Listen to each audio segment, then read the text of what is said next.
freedom is never more than one generation away from extinction. We didn't pass it on to our children in the bloodstream. The only way they can inherit the freedom we have known is if we fight for it, protect it, defend it, and then hand it to them with the well-taught lessons of how they in their lifetime must do the same. And if you and I don't do this, then you and I may well spend our sunset years telling our children and our children's children what it once was like in America when men were free.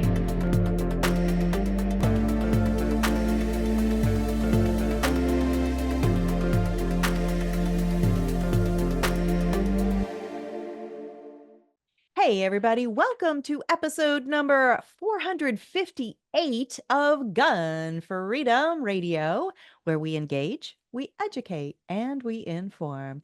We are brought to you by azfirearmsauctions.com, where you set the price on guns, ammo, and accessories. I am one of your hosts, Cheryl Todd. And I'm the other guy, Dan Todd. Our theme today is Freedom Vibes, and our guest is Maj Toure. Maj is the founder of Black Guns Matter and the Solutionary Center Community Center.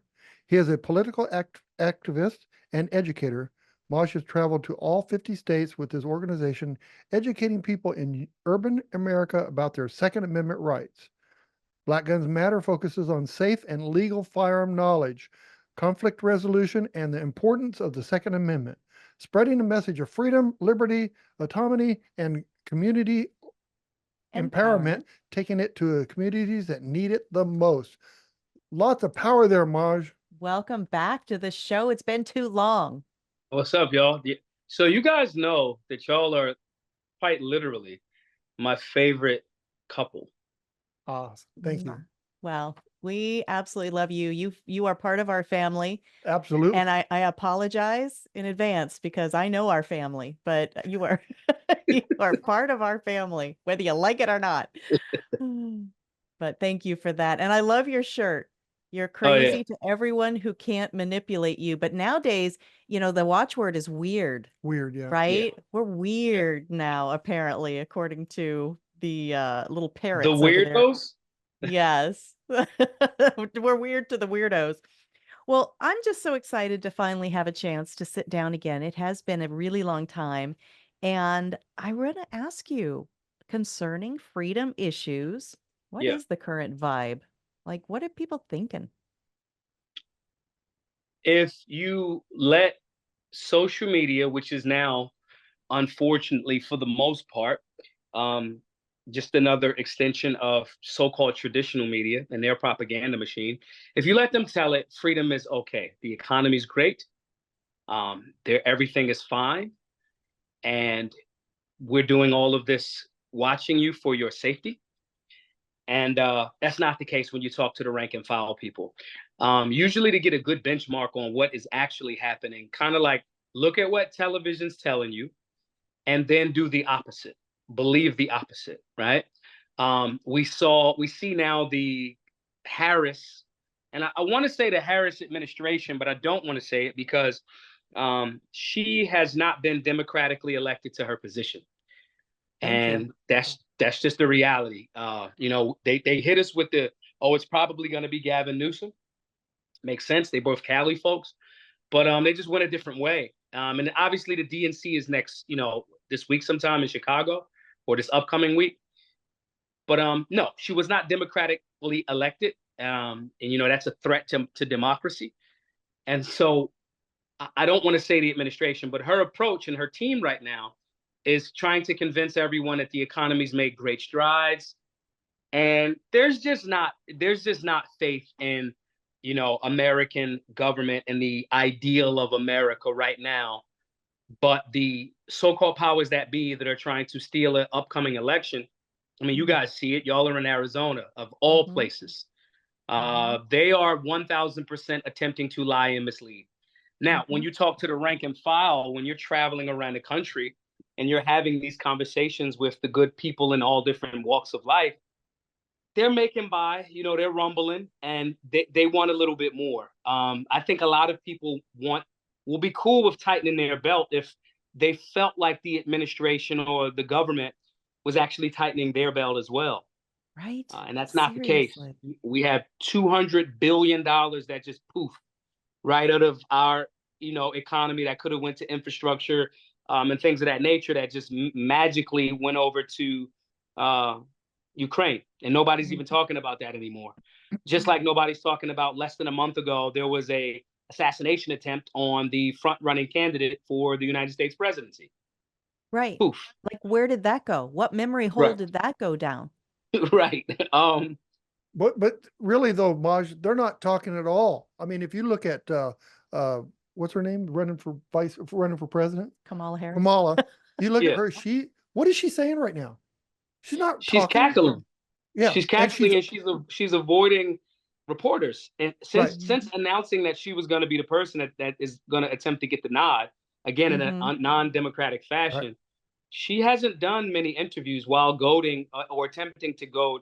I'm going to call him President Trump. Everybody knows I'm a libertarian. Our guy does not, or our guy has not since Ron Paul, maybe, Dave Smith, our guys would have never had a chance. So I get to say, like, nah, this dude is way better than Kamala and Biden would have been. But she's trying to goad President Trump into this debate situation. She couldn't even get past,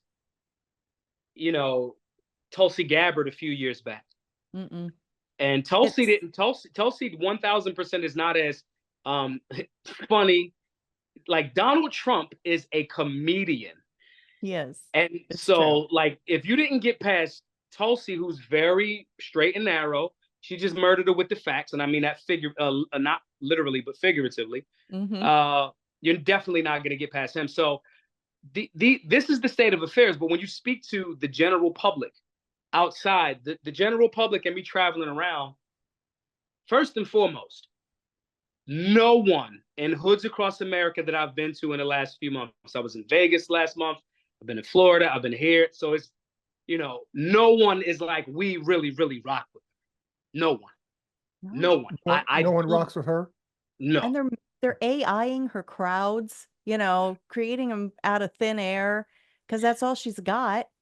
And that's the wild part to me, because there has to be another play here, because I'm like, you guys know that we know that that's AI, right? They're so obvious. It doesn't matter if you know, because their lies are reproduced on the news until they're not lies anymore. That's the whole wild. Game. They don't have to check on it. They don't have a check. Now, and this is, the opinions expressed here are the opinions of Maj Toure, not Pot of Gold Auctions, not azfirearms.com. It's just not. It's just me. Okay. Yeah. Everything that's said wrong on this episode, blame on me. Okay. I can kick Danny under the table, so right. Right. Kick you across. But go ahead. I'm legit. I had a conversation with a friend of mine, and I said they're okay with this, doing this blatant level of lie and this blatant level of violation, because the American people have become so respectful to the establishment that we will not even think about the concept of violence as our forefathers and ancestors did. Our ancestors said no and fought diplomatically as much as possible as they could. Then you fast forward to, when the British fired on the American people or the colonies at Lexington and Concord first. And I am afraid, and I choose my words very, very carefully. I am afraid that the spirit of Philadelphia, the spirit of Rocky, the spirit of we might have to get ugly, I am afraid that the people have too much respect for government to not acknowledge and do something about the fact that this government is rogue. You are at a point where you are blatantly producing AI generated images, passing it off as legitimate to convince the people that this many people want this non-democratically elected to the nomination spot person. And when you talk to the rank and file people across the country, no one is rocking with her. No one. Now, do I think that there is some people just have a serious vitriol for Trump, and they're like, whatever, just not him. I think that exists. You're always gonna have haters. But as far as like people making logical and sound and even passionate, I can understand 2012 with Obama. It's like, yo, all of the dudes were white. At least just give the one black dude a chance. Like, I could see the passion. And that's before we get to his legislation. Because, he was that story. He's as horrible as he was, legislation-wise, and opening some of the floodgates. He's still one of my favorite presidents, just because of the story, just because of Letters from My Father and The Audacity of Hope were some of the best books that I ever read. And the story of this kid from Chicago, or at least came up in Chicago, right? And this whole, like, went to Harvard, did all this. That story is amazing. And people that have been told, you're from this particular demographic, so you'll never be able to yada, yada, yada, yada. That kills that story, right? Yeah. But then you get to legislation. Then you campaigned on closing Guantanamo Bay. And not only did you not close Guantanamo Bay, you actually kind of re-upped on the whole Patriot Act type of thing. And so saying all of this to say, even if it was passionate, that people had a reason to support and get behind, if they really wanted to get behind Kamala Harris for these reasons, it's just not there. And I'm not saying, I have no dog in the fight. Again, I'm a libertarian. Chase Oliver will not win. I disagree with some of Chase Oliver's positions, not on his libertarian stances, but his cultural stances and some of the things that he says. So I have to be very clear and transparent about that. But our dude's not going to win. So I don't have a dog in the fight. Right. But looking at it from just a objective, no dog in the fight person, just asking people questions, the rank and file are not excited about her. And I'm interested. Fear is another term. Again, that word pops up again. I am afraid that they either A, will have to cheat so bad that it will be so blatant and so obvious that they inadvertently get us into a civil war, or B, they can't cheat so bad because Biden was so bad that they flirt with a nuclear war with Putin to make sure that there is no election. I'm afraid of those types of things. And I remember years ago when me and you talked on the phone, Cheryl, and I was like, Biden's gonna win. I was so mad at you for being right about that. So mad. Like, Maj is always right is one of your hashtags or one of your things you say. And mostly I love it. But that was one that made me mad. Why were you right about that? I just, in stepping back and looking at what Trump, it looks like you're good at looking into the future, but it's really you being good at looking at the past and seeing how people have cheated before. Yeah. And when it's they're drug dealers. I want to say that, like, again, adults can put whatever they choose to put in their body. I'm not attacking anybody for their individual choices as an adult. But when you're talking about the mentality of a person, the general public says, a drug dealer is the guy that will sell heroin or fentanyl to their own loved ones. The government, the Biden administration, like, you have propped up a known actor and cokehead in Zelensky. You have given the cokehead $200 million, billion. With a B. Dollars, with a B. And so knowing that this is how drug dealers have a very, very cutthroat mentality, they have to cheat, and there's nothing that I just got to get this money. Ukraine is a hotbed and has been a hotbed for money laundering internationally for some time now. And so the person that we have to have in after a Trump run that was very successful for the economy, very successful for the passion or the brand of America, he stopped up. And I'm very critical of Trump. I want everyone to be very clear. I'm very critical of Trump in a lot of different areas where it's called fair. It's fair. You know, as it relates to the brand of we're America, I haven't seen that energy since the in my hindsight looking back, the original Make America Great Again slogan under the Reagan era. And so they had to. In my mind, I go, if this person is changing the brand and we are the drug dealers that are very, very cutthroat, we have to cheat. We have to convince an entire nation of people that they got to do mail-in ballots. We have to definitely close down all of the country. We got to do something. And he was somewhat complicit in that because he was listening to people that he shouldn't have. He should have been fired, Fauci, And so saying these things to say, I just knew then they're definitely going to cheat. And they don't have the same moral codes that we have. They don't feel bad if it's for your own good. It's for you. Yeah, we're cheating for you. We're stopping your economy and closing down that great restaurant that you like that'll never come back. That's for your own good. And so that type of cutthroat mentality, you have to jump in their body and think, what would they do? And the next level of what would they do is, Putin was very clear internationally.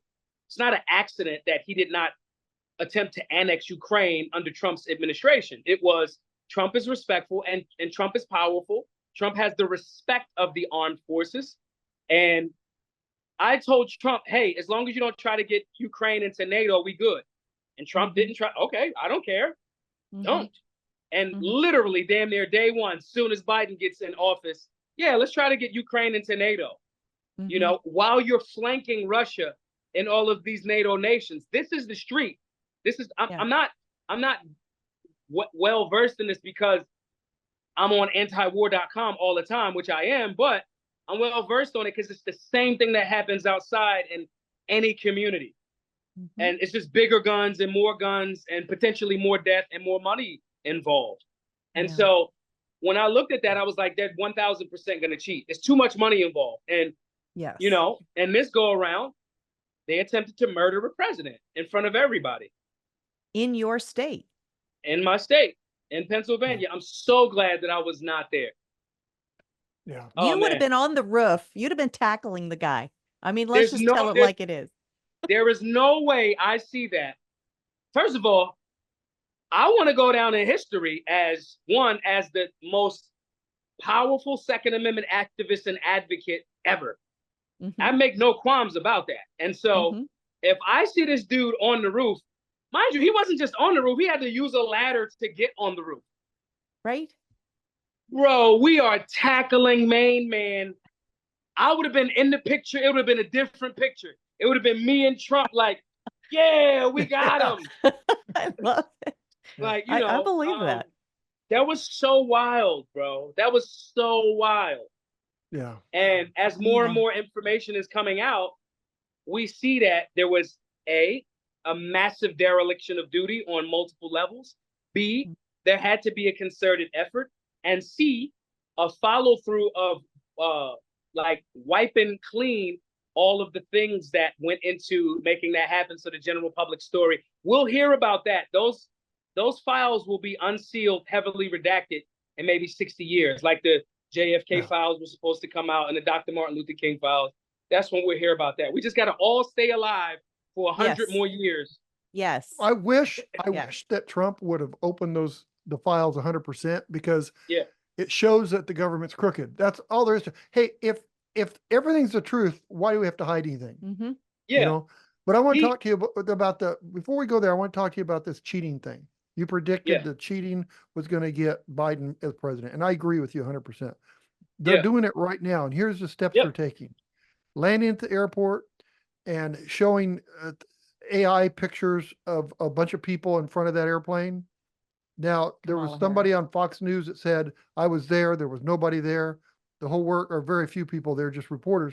But when they cheat, they can say, well, look at the numbers. She's had all these people everywhere, and so they cheat. So they convince themselves that what they're doing is okay. But I think that's part of it because, if only 5 people are there, they're going to say, we could say, we know you cheated because everywhere you went, nobody showed up. But they're making these, they're making these fake pictures and stuff. And it's really, But Maj, the people that you meet, we'll say the Black community, because Yeah. you are very powerful in the Black community as far as influencing. Okay. Are they saying this is all? Oh, 1,000%. Danny, when I say, like, and you said it lightly, they're like, bleep, bleep, bleep, bleep, bleep, Yes. bleep, bleep, bleep. yes. And these bleep, bleep, bleep, bleep, bleep. Okay. Thank you for the bleeps. Now I got to go back and bleep him. They are, and everybody's like, I don't care what you're talking. The crazy thing is you can't call the Black people saying, I'm going with Trump this go around. We tried it. Dude's a mess. We knew he was a mess. We still tried it. We are not okay. The objective massive or rank and file of the community are like, no. The beauty of that is y'all can't call us racist. Y'all can't be like, y'all are racist. You can't say it. So we don't even sweat that. Like, white dudes are like, I don't want to support her, but I don't know if I want to say it so loud because I don't want to be, I'm not, and I don't want to be perceived as. So, but everybody in the hood's like, absolutely not. Everybody in the hood was like, for 4 years, was like, yo, where's homegirl? She's just gone. She just disappeared for like 2.5 years. And so the media narrative is to try to package, the people that are saying that more louder. Yeah, we're crazy. Of course. Yeah. Of course. Of course we're crazy because you can't manipulate us. Of course. Mm-hmm. And but the power that they have is their ability to manipulate media. They're not lying because they think that the people right now believe it. That's not why they're lying. They're lying because the future may not be able to tell the difference. Mm-hmm. They're lying for the future. They're not lying for right now. No one believes. No, that's like they can lie on television. They can shoot from different. I edit stuff. You can shoot from a different angle and get that wide body lens that looks like we've been there before, right? You can do that with your iPhone. Mm-hmm. They're not tricking the general public right now, and that's not their intent. They want to lie now to set up the conditions to steal and cheat, and then go, look, in the future, her numbers were this. It's like saying, hey, close down the entire economy. We cannot keep, a small business cannot keep those jobs available. And then after we've laundered the money over in Ukraine, and now everybody's like, hey, they're on to us. Did we sell all of the drugs? Did we sell all of the vaccines? Did we maxed out on all of the masks? Did we max out? Okay. Did they push this up to the court where now on the airlines, you don't have to wear the mask? Guys, okay, we maxed out on that money. Cool. Since we maxed out on that money, now let's start opening the stuff up and then let's take credit for the new jobs. It's not a new job. No. You didn't create a new job. You didn't make another auction house. You didn't make an additional one. You didn't make another pinball location. Right. You didn't make another location where you could sell estate auctions.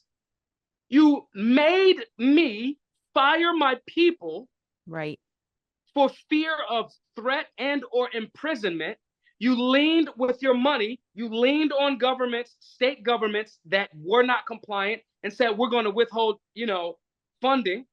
Mm-hmm. And those states that needed that governmental funding got along with the scheme. And you incentivized hospitals to call everything COVID to lie for the future. Right. So they're doing the same play. And everything that gets computerized and digitized becomes part of what trains AI, right? Getting back to the AI piece. And so now you've got AI learning from itself, learning from the lies that are out there.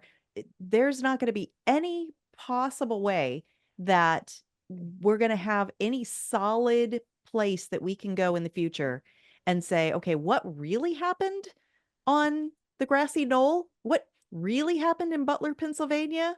Yes. Thank you. Go with that thought. It's got to be these. Yes. We have to get down to these written and oral traditions again. Mm-hmm. Think about this. I remember the phone number of where I grew up. It was 215-455-3121. I remember that phone number. I got arrested last year for guns, right? I could not remember anybody's phone number. Right. It's all in your phone now. We've gotten And they it's took all in her my phone, phone. and I they just took it. yeah. And they're like, yo, it's so bad that they're like, we're going to let you write down 5 phone numbers that you could potentially call before we lock you up. Because no one can remember a phone number. Nobody can. You're right. The written and oral tradition, the old ways will be the thing that at minimum preserves actual history and at best saves us. Yeah. Because I absolutely agree with you. it's wild. It becomes a thought process of, I use ChatGPT for things lately. ChatGPT, if you're not using ChatGPT to produce things, you're missing out. However, ChatGPT is like Google times 1,000. Mm-hmm. And you can literally say to ChatGPT, to your point of learning from its own self, and you can see the mistakes that ChatGPT says because it's pulling from all of these sources. You could utilize that to create something, and I understand the crutch that can be made from it. As opposed to saying, like we talked before off camera, do you know how to grow one vegetable? Have you put your hand in the soil? No, And I have a went through the brown thumb. process? Right. And just doing that one thing with the green thumb. Like, have you done that? And if not, you're outsourcing not only your security and your intelligence, you're outsourcing your sustenance to a computer that is heavily manipulated, because a Harris administration will present there were 300,000 people at this thing. They're not lying for the human. They're lying to convince AI to convince that lie in the future. Wow. And if we don't look at that and go, no, like I saw somebody, the Pennsylvania Department of State, where I live, put out a tweet or X post, and they said, they were in essence talking about Cliff Maloney, who's a good buddy of mine. He reposted it, and that's how I saw it. They were saying, don't get frustrated if the results for the election in November aren't available that same night. And I'm like, bro, there are third world countries that have millions of votes and they can get them counted within 24 hours. Do not tell me, no, what you're trying to tell me is, hey guys, we're going to cheat probably around 1 o'clock in the morning, like we did in Atlanta, like we did in Arizona, like we did in the swing states. So just bear with us and be patient while we cheat it's for your own good though. Yeah. They're setting up those conditions. And I also fear that I have to cut ties and sever ties with some people that I had a certain level of respect for that are so-called on the left, because now I know that you've taken a bag of money and you're lying to people. Wow. There are friends of mine that are celebrities that I'm just like, bro, you say that, and some of y'all viewers may not be, super pro-Black, right? But if you live in a Black community, if you live in a white community, you live in an Asian community, you live in a Latin community, that's your community. If I move to Scottsdale, it's white as hell in Scottsdale. I'm talking about the community, Seattle, whatever. I'm talking about the things that are going to benefit that white damn community, because that's where I live. So I just want to be clear about that. My point in saying that is the Black community have people that pretend to be pro-Black for the benefit of the community that they're in. And a lot of them rise to fame and notoriety on these podcasts, don't do anything for that community. Okay, cool. You're not obligated. Free market enterprise does not mean that you have to. However, you're saying and talking as if you're actually trying to be a benefit. And now, not only are you not doing something, you're actually leading people the wrong way. You're actually saying, imagine this. I'm calling myself pro-Black. I just for the last 3, 4, 5 years just said there needs to be criminal justice reform. There needs to be a conversation around reparations, and there needs to be, the policing issue. Let's say ending qualified immunity, right? Okay. Those are 3 major staples. You've advocated for that for 3 to 5 years. Mm-hmm. Now, the person that you're telling the people in this community to vote for was the top cop. Yes. In California that has the most mass shootings, that has rampant violent crime, that has, this is the person that would not let people out for cannabis while it was legal in her state, because they were arrested before it was legal, would not let these people out for nonviolent cannabis offenses because she, quote, the state needed that labor. That is slavery. And you're telling me that this is the person that the Black community should get behind.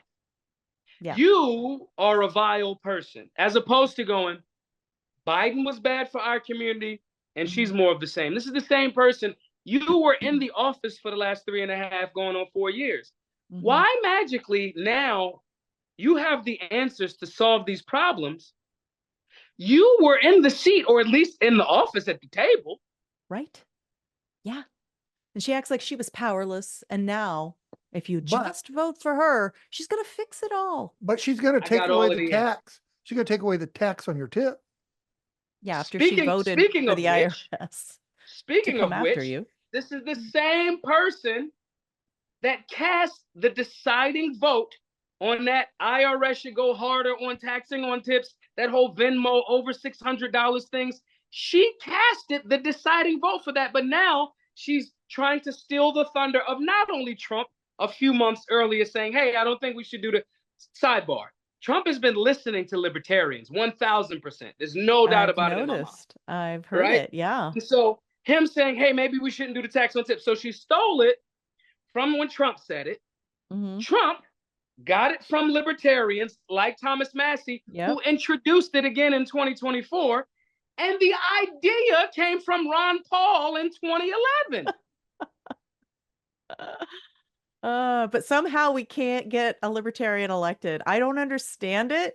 We're going to steal from libertarians when it suits us, but we'll never be able to elect one. I don't get it, but maybe we're making progress in that direction. I don't know. It's the most wild thing in the universe. Again, the theme today is Maj's fears.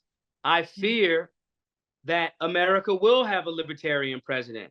It'll be after we were like what Argentina was before Javier Milei took over, when your inflation is a bajillion %. And then they're like, hey, guys, we got to do something. Let's see if the libertarians were right. And within a year, he goes from a deficit to a surplus. It's amazing. A year, So it can it can be done. It can be. America was founded on those principles. America was founded on whoa. Spend what? Limited government. We're not spending money on that. Going to war? What? Yeah. Did 2/3 of Congress, do we got a real beef with them? No. Why are you even bringing this up?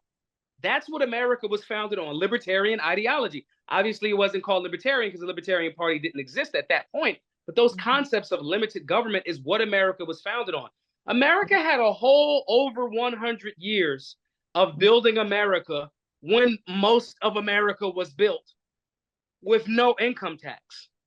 So the people that are like, oh, well, what are you going to do if you cut down on it? The federal government would lose over $250 million if they don't tax the tips.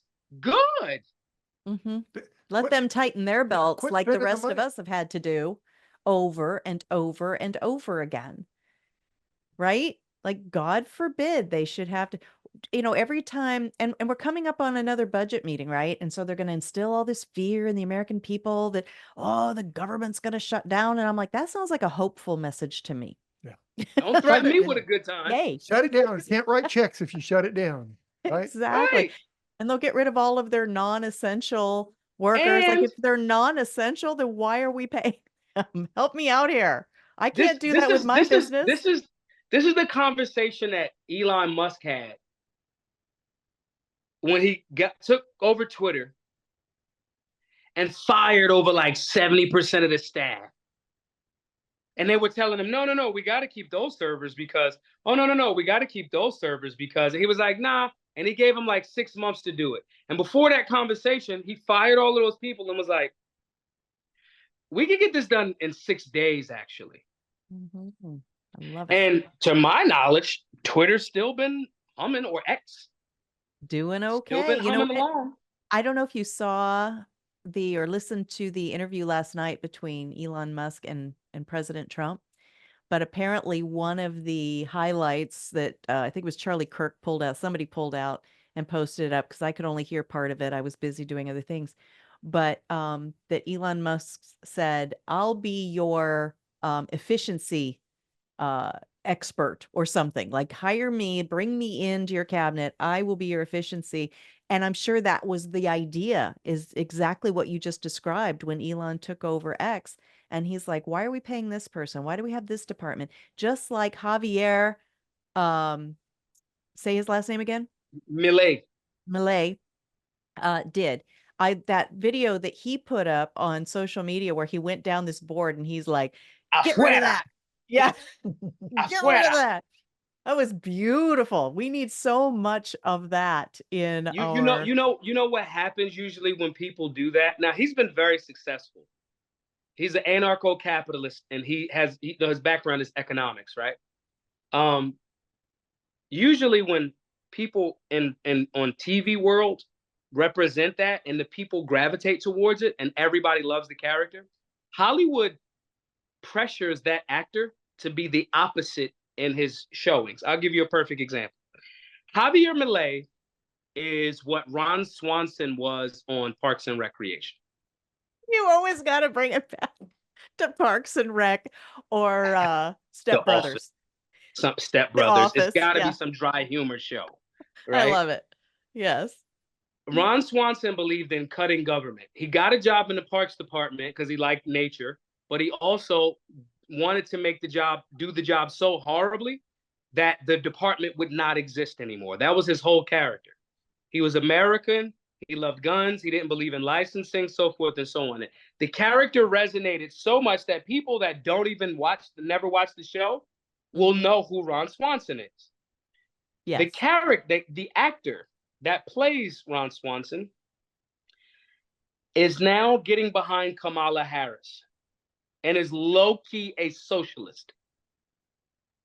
Hollywood, and this is why I was so supportive of Amber Rose, like saying like, hey, man, I'm going this way now. Yeah. Right? And after that, I made a video about it. And we wound up chopping it up, and we follow each other now and talking about that, all the type of stuff. But we have to make sure that we're getting behind the people, actors, entertainers, scientists, economists, public servants that are in alignment with this concept of limited government, sound economic policy, and going like, yo, government is way too bloated. They don't need to, in the city of Philadelphia, we have a parking authority that practices civil asset forfeiture. If you get more than 2 tickets in the city of Philadelphia, they put a boot on your car. They ride around in like a cargo van, and they have this scanner that scans the plates, and they jump out like the drop squad, like it's a hit. They drop out and they put a boot on your car, and if you don't pay it within 24 to 48 hours, they tow your car. And if you don't pay how much you owe within 30 days, they sell your vehicle. Oh my gosh. There is no reason to do that. There is none. And so, like, if I get my druthers and decide to say, hey, I got beat up when I ran for city council, maybe I'll run for mayor, right? I would run on there should be no parking authority, because I'd say, hey, if the argument is, well, the city needs that money to fund education. Okay, Philadelphia has about 1.6 million people in it. And let's say if half of them drive, let's say less than half, 500,000. I would say to the people of Philadelphia, hey, guys, we would love everyone. We're going to get rid of the parking authority. We're not going to boot and tow you unless it's egregious. We got maybe 10 trucks that boot and tow, maybe, for egregious things. But you can park anywhere in the city of Philadelphia. Just pay $100 a year. That's 500,000 people that would just say, all right, cool. Now, the argument against it would be, well, people would take up parking and parking would be a mess. No, it wouldn't. Because people park, if I'm going downtown to park, Mhm. one, there'd still be private parking lots. Right. And two, if I'm going to have a dinner, I don't live down here now. I parked and I ate the meal and then I left. I'm not Right. leaving my car there for a week. The Right. same thing would be happening.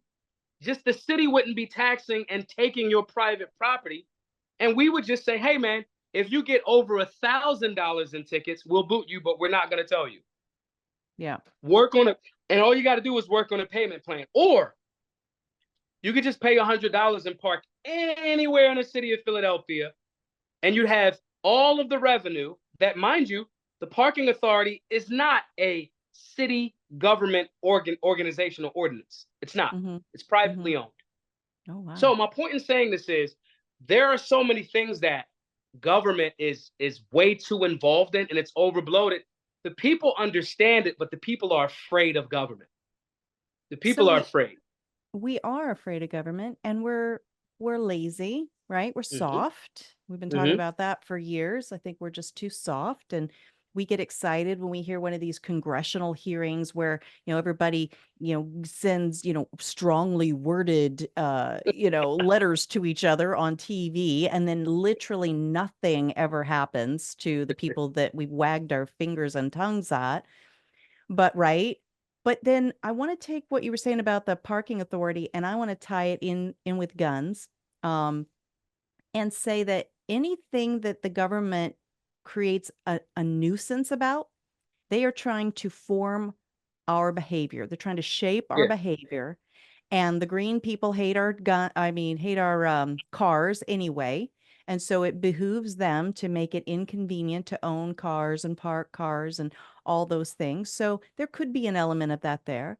And look what they do with guns, right? They try to make us get licenses and fees, and then they want to tax our ammo up the wazoo, and they want to on and on and on and on. And so I think that there is some behavior shaping involved in that. I could be wrong.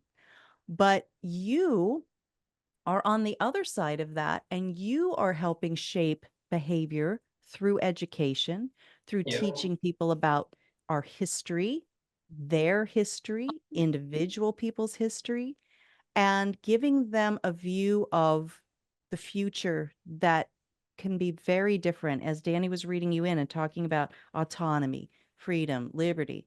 Talk to us about the work you do with the Solutionary Center and Black Guns Matter.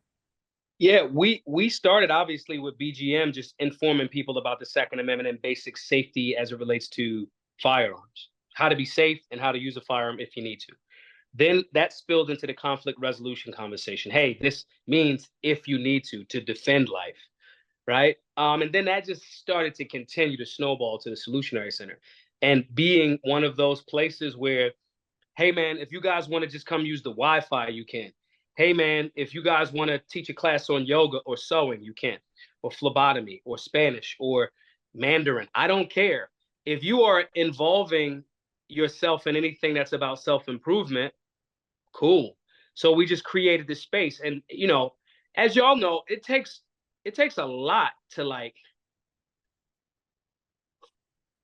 I sometimes hate when people are not appreciative of the things that they have, because when you do things for the people and you don't, it takes everything from you. Whether you're starting a business and you have a value that you're adding, it like when people are like, oh, I want to work for myself so I can work less. Okay. That's hilarious. Okay, buddy. And so the center represents that. It represents the ability for people to voluntarily say, hey, we want to support what you're doing. We want to donate some money to it. We want to help. We want to teach a class, and in turn, it's individuals choosing to voluntarily help fund something that helps the collective while not being collectivist per se. Because that collective defends the individual rights back again. So if we were to take government money for it, it wouldn't hit the same, because that's not our money. They took that money from y'all. They took it under threat, duress, and coercion. And so the center is just there to educate people about what's going on in these spaces. when I tell a young person, of course, he's going to come to the class. He's going to want to take a cert pistol. He's going to want to learn. The gun part. I mean, guns are like cool and available and fun. So like that part's, everybody's on board for that part. But when you get that young person to go like, the government has been lying to me this entire time. And then that person that is like, I want to now be a lawyer. I want to be a firearms instructor. I want to be a community activist. And I keep saying that word activist because I don't want the leftists to take that. An activist is someone that is active in their community, doing productive things for that community. I am an activist. I'm not a faux activist. I'm not a online activist per se, which online is important, but you got to get out in the street too. My point though is, that's what the Solutionary Center represents. It is a holistic approach. You know, we have this thing now, we have a group called the Solutionary 9, which are 9 things that you have to do every single day to win the day. I got that phrase, win the day, from Andy Frisella. So think 75 hard, which is a motivational workout, self-improvement program that you have to do over 75 days. The Solutionary 9 is a 1-day program. You choose when you wake up that day, do I want to do these 9 things that are going to make me better? You have to read 2 books, 18 pages, one from your individual book that you choose. It cannot be a novel. One from the group reading for the month, right? You have to meditate for at least 5 minutes a day. You have to drink at least a half a gallon of water. You have to work out. Your workout is curated to what your personal goals are. You have to spend at least 15 minutes with your family and loved ones. You have to do these 9 things every day. You have to dry practice 10 minutes. It can be 5 minutes in the morning and 5 in the evening. So it's study, it's health and fitness, it is Second Amendment, it is family, it is all of these things that we have to do to be a holistic person. This is what makes us stateswomen and statesmen. Yeah. When we are aware. And so the center now is housing all of those things. And the Solutionary 9 is, there's now close to 1,000 people in our group that are practicing this every single day. I love so that. It starts from the gun part, but then when you have the gun part, now you're having a conversation about Second Amendment. If you're having a conversation about the Second Amendment, you have to have a conversation about the Constitution. Constitution, civics, government, health and fitness. And then that rabbit hole is never ending. So you have to create a holistic space and mindset and practical application of tools for people to utilize every single day to make themselves improve. This is the antithesis of overreaching government. You have a group of solid individuals that are now moving as a collective saying, no, thank you, government. We get to put you on timeout because you're not doing the job that we wanted you to do. And as that virus, I want this needs to go viral. As that goes viral, we have more and more Americans that are more in alignment with that Philadelphia spirit, that Rocky spirit, that American spirit. And that's kind of what we're doing at the center and across the country. I just absolutely love that. And we do need to start wrapping up, unfortunately. Well, here's the thing I want to say. Yes. Maj, next time we have you on the show, we're going to do 2 episodes with you. Seriously. Okay. I'm serious. There's so much I want to hear from you. There's so much I want to talk to you about. And I am really upset that we are running out of time today. Let's do it. Really do it. Because you are doing a tremendous thing for the community. And, you know, you said you want to be the best. You are the best. Absolutely. Absolutely. So we're sitting in the studio in August 13th, 2024, off air. You mentioned maybe bringing your class out to the Phoenix area in October of this year. We don't have any structure around it yet. It was a quick text, but we are absolutely in on however we can make it happen. 100%. We love getting together with you. Okay, so the class is great. That's awesome. But also let's hang out. Let's have dinner. Yep. Let's catch up with each other. Listen, how far, I always forget, how far is Sedona from Phoenix? It's an hour and a half, but we got a place that's just as nice to go. 2 hours to Pine, Arizona. Let's do it. I'm down. Okay. Yeah, I'm down. We will definitely make that happen. Best pizza in the world. No, get out of here. I'm not telling you, in Pine. Yeah. The best pizza in Pine. No, it's the best pizza in the world. It really is. It is. It's very, very good.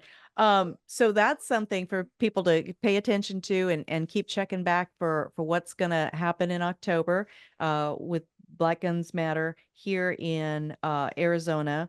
But I have one question that I want you to answer before I let you go. Okay. And I'm springing it on you. But Okay. you have done some amazing things. You've been on the cover of Time magazine. You have been interviewed by like everybody. You have been probably all over the world by now. We're out of touch for a minute or two. So who knows where you've been since I saw you last. What has been your proudest moment to date?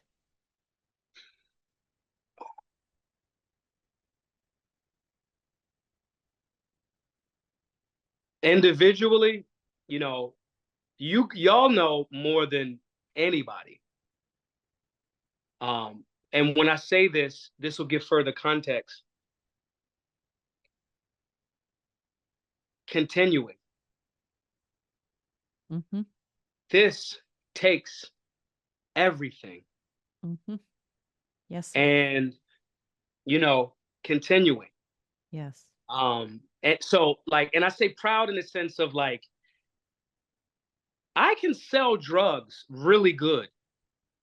Like, and you know what I mean? And like in a lot of states, those drugs are lawful. So I mean that, and kids don't sell drugs. I'm being very clear what I mean, but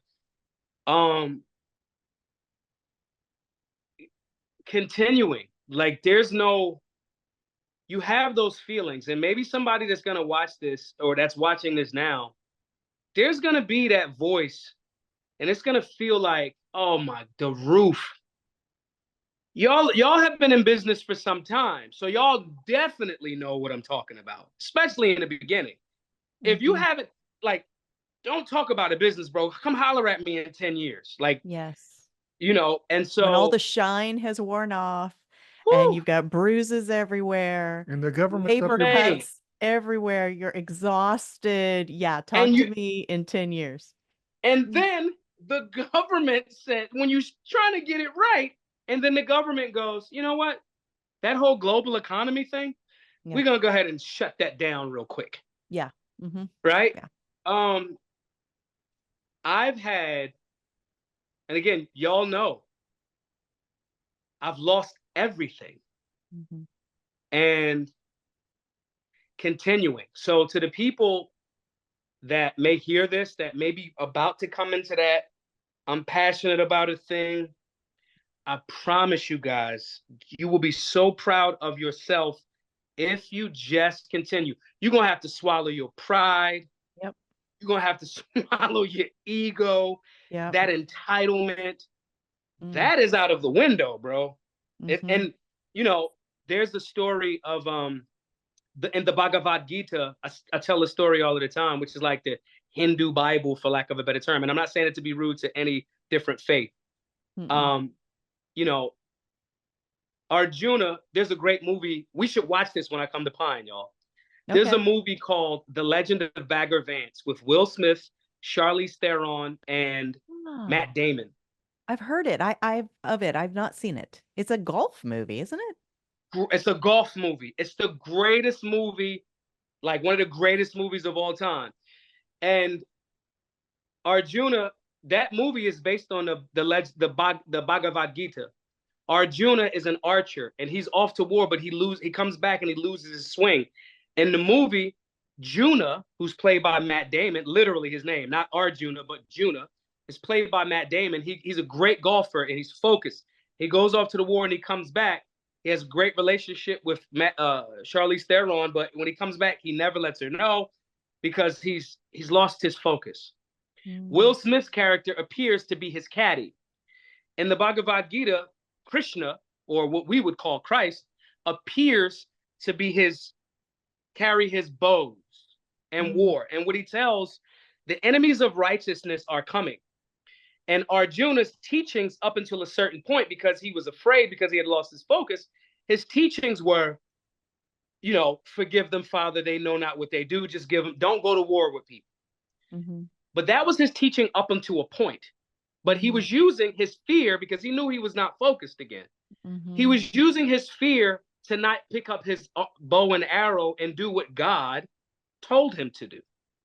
And so Krishna, or Christ, showed him a vision.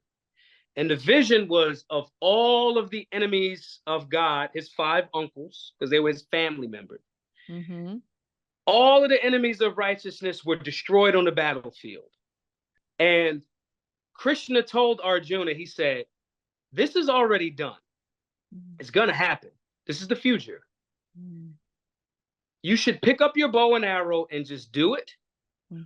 Or the very nature of who you are will force you to do it, and you'll just suffer the entire way. So to the people that are thinking about quitting because it's very, very difficult right now, one, I believe if Trump wins, if they don't try to kill him again, if Trump wins, I do think that global economies and marketplaces will respond favorably, and that economy might start humming again. I believe that. I agree. So hold on to, if that's not a little lifesaver, hold on to that. But also, all tyrants and tyranny throughout history has always fallen. You just have to stay in the game. Yeah. And if you don't, and if you truly believe that this is your vocation or your passion, your calling, the very nature of who you are will force you to finish. You'll just suffer the entire time. That's so true.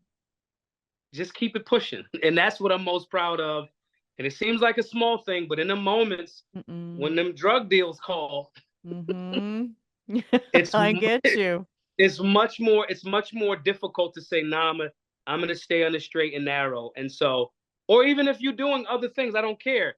Just keep putting that one foot in front of the other, build the pyramid one brick at a time, just lay that one brick perfectly and just focus on that next brick and that next brick, and don't think too far down the head. You'll get there. So hopefully everybody can pull something from that. I agree with that 100%. I've used it for many, many years. You know, you just take that next step. Don't worry about the 10 steps. Take the next step, but quitting is not an option.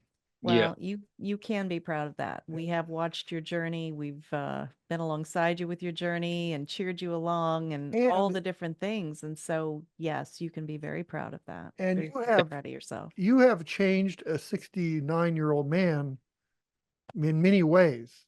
You just need to know that from the first time I met you, you are a great influencer. And thank you. I appreciate that. I really do. Absolutely. Dan, you're not 69, bro. You're like 42, bro. I'm going to be 69 in October if I make it, if she doesn't keep making me do work. He acts 42. Look, the work is what's keeping us here. Because like when you want to chill and you like your personality type, Dan, you'll be like, dude, I can't like die yet. I got so much stuff to do. Like I got a new pinball machine. I can't, like, what do you mean? Yeah. If he tries to quit, but his whole body will cave in. Yeah. It'll just implode on himself. Yeah. So it's good seeing you, Maj. Really, Maj, you're awesome. Thank Tell you, folks how they can follow all the work you do and maybe contribute to the Solutionary Center. Black Guns Matter, or maybe utilize the center. Just if you guys want to support on the socials, just Twitter X Maj Toure 999 and Instagram Big Daddy Toure. Go to the website, sign up for some classes, solutionaryuniversity.org. And if you just want to donate, if you got something of value from the conversation, just go over to givesendgo.com/solutionary. We are down to 1,918 more donors at the $100 level, and we'll be done. We need 1,918 more donors at the $100 level. So if you can be a $100 donor, great. If you can be a $5 donor, great. If you just want to email me and talk about stuff, majtoure@gmail.com. Join the Solutionary Telegram group, just whatever, man. Let's just get in. Let's work together. Let's talk. Let's build, and let's keep moving forward. We just got to keep onward and upward.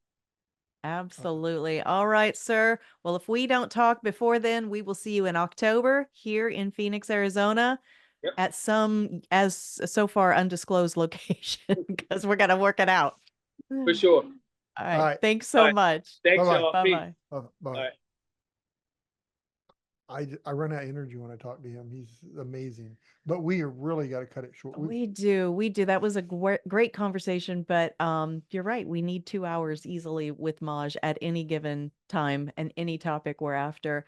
But truly love him. Truly, he is part of our family, and it has been quite a journey. I think we've both been doing this around 10 years in our different arenas. And he's right. We have the battle scars, and he just keeps on keeping on, and he is benefiting the future because of the work that he does. All right. Well, thank you, Maj Toure. Thank you to all of our amazing listeners and viewers all across the planet. We encourage each other by joining together, whether we can see each other or not. The fact that we see that you have viewed it, the fact that you are taking these conversations into your spheres of influence, around your dinner tables and into your carpools, that is everything. So thank you so much. If you want to go back and watch this video or share it with your friends, right? You can go to YouTube, GunStreamer, or the OpsLens smartphone app. And when you go there, please like it, share it, hit the subscription button, hit the notification button. And that way it tells those platforms that you value the work, these conversations that we are doing here, and the work that our guests, our subject matter experts, are doing. If you want to listen to the audio only version, go to our website, GunFreedomRadio.com, click the On Demand tab, and binge listen to your heart's content. darling. If you want to see photos and bios and links to all of our guests, including Maj Toure, click the Guest tab. It is an ever-growing database of subject matter experts, so when you spend time there, we don't hate that. 2 quick announcements. Please consider, if you are looking for a safer, faster, better grip on your firearm, then go to lockedingrip.com for this liquid shooting sports chalk created by our good friends, Brian and Shelley Hill of The Complete Combatant. If you like buying American, supporting American jobs on American soil, then please accept this invitation from Dan and I to a private shopping club, patriothousehold.com/GFR for Gun Freedom Radio. You can cut the cord on those big corporations that use every dollar you spend with them to diminish our freedoms. If you go to patriothousehold.com/GFR to buy your shampoo, your laundry soap, your snacks, even your beef products, right? You can fill your freezer from their Riverbend Ranch products. You will be supporting the work that we do. We get a small portion, as well as the Second Amendment Foundation in the work that they do.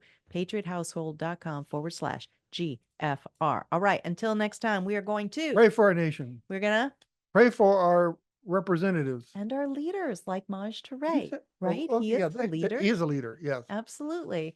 And then those representatives that call themselves our leaders, how about the ones where we don't really like too much? Vote them out.